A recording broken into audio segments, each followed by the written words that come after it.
Hi, Rachel Mead here, founder and president of Enhanced Prep. Thanks for joining me today while we take a look at this ACT math question. This is a question number 44, and in the ACT math section, the questions are arranged in approximate order of difficulty. Easier questions up front, medium questions in the middle, hard questions at the end. And there's a total of 45 questions. So with this question coming through as a 44, it's really designed to be a hard question, which means it could be hard math, things that students have to have memorized that they might not, or it could be very time consuming.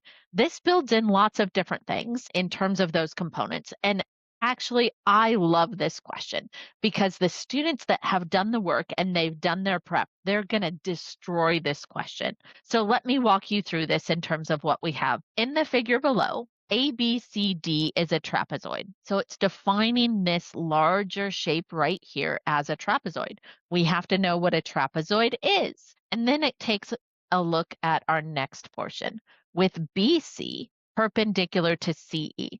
We have to remember that if things are perpendicular, it means that they form a right or 90-degree angle. So BC and CE form that 90-degree angle. The next thing this question tells us is that CE is 12 meters in length. So I'm going to immediately draw that into my shape as well, too. It also tells me lots of information to keep track of that AD is 31 meters long. So I need to mark that as well. Okay, we still haven't gotten to our question yet. Let's see what we have next. If the area of right triangle BCE is 54 meters, so that's coming through and that's talking about this part right here, right triangle, and it's telling me that we have an area of 54 meters squared. That's falling in. What is the area in meters squared of the trapezoid? There's where our question is finally coming into play. So the first thing we need to do is we need to recall our formula for area of a trapezoid. So area of our trapezoid is base 1 plus base 2 over 2 times our height. Wow, really far-fetched, not something we use very often. But a trapezoid has bases that are not the same. If we're working with triangles, we can have some sides that are the same, but more in particular in our quadrilaterals, squares, rectangles, parallelograms, rhombuses, we have sides that are opposite each other that tend to be the same length. In a trapezoid, that is not the case. And I need to pay attention to my base 1, which is my top part down here, versus my base 2, which is my bottom part down here. And what we need to do is we need to average these two bases. So that's why we're adding them together and dividing by 2.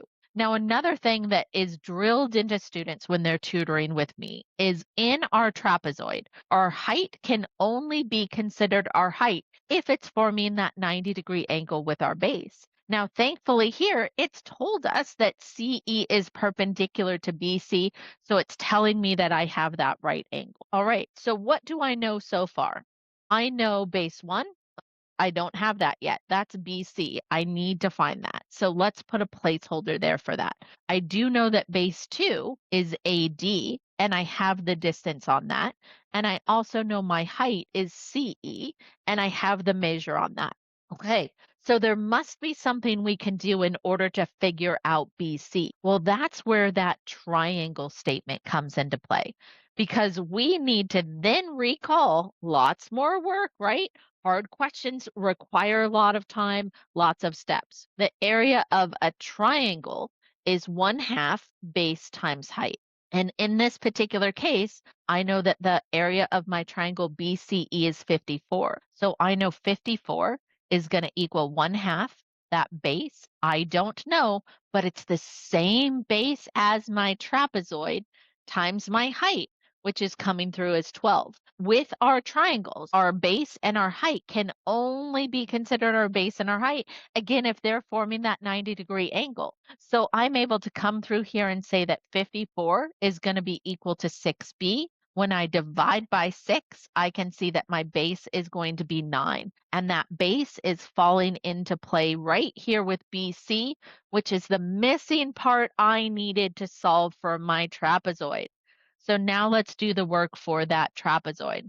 We're going to say 9 plus 31 divided by 2 times 12. Well, 9 plus 31 is 40, divided by 2 is 20. I'm going to take my 20 and multiply that by my 12, and we get 240. Lots of formulas that we needed to know, and we needed to keep our work nice, neat, and organized, and apply that we had a right angle for both our triangle and our trapezoid, and see how we could overlap our pieces in order to find all of our parts. Go memorize your math formulas because they are not provided on the AC. If you're looking for a sheet on your math formulas, reach out to us at advisor@enhancedprep.com, and we'll make sure to put our math formula cheat sheet in your hands. See you soon.